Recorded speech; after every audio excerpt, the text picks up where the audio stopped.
So I want to start, I guess, with the news of the day, and I'm really kind of actually sick and tired of hearing about it, and I'm getting hammered for not talking about Harry Reid.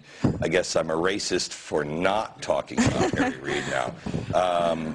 But personally, I think what's happened with Harry Reid is what's supposed to happen to Harry Reid.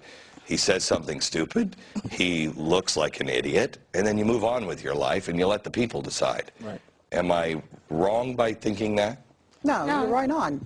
Well, Yeah, you're absolutely right. The only thing I will say is that we all know that if it was reversed and he was a member of the Republican Party, this would be front page newspaper stuff and it would not go away. Now, to your point, I think that people are going to decide. Right now, his poll numbers are abysmal. They've gone even further in Nevada. So it looks like people are going to express their opinion on this to the stupidity part of it, but the racial aspect of it has been swept away, unfortunately, by most of the, not just the media, which we expect, but by a lot of the black leaders out there. Don't you think we're missing the point, though? I think what he did, not so much that it's racist, but what he did was he took something that was way up here historically and something that people had been dreaming about for a long time. You mean the presidency? The presidency, and that at the time Barack Obama was a senator and on his way to becoming president, and he just squashed it down and belittled it to a point where it was denigrating the Negro and the light skin. He treated it as if, not that Barack Obama was on his way to becoming president of the United States, like he was on his way to becoming Mr. Black USA or something like that.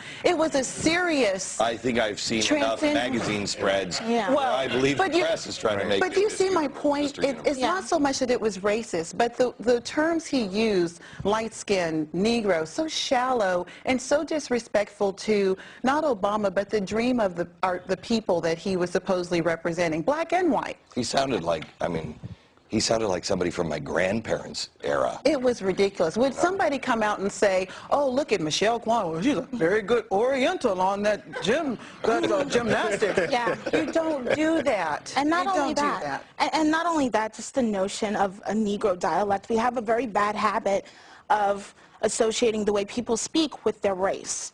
We're giving the way people speak racial equivalents, and that's foolish. Yeah, though, some people would say that he was being honest about that. You know, listen, if someone calls your house and they're a telemarketer, sometimes you'll say, you know, I think that was a black guy who called me or wasn't. Well, wait. There's a difference between... It's an assumption.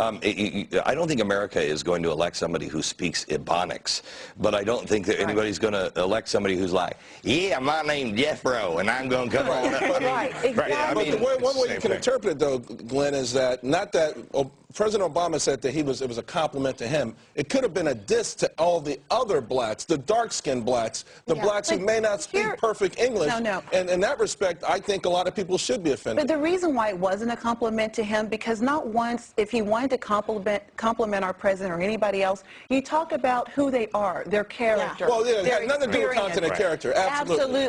Not one word Well, think about why that statement was made.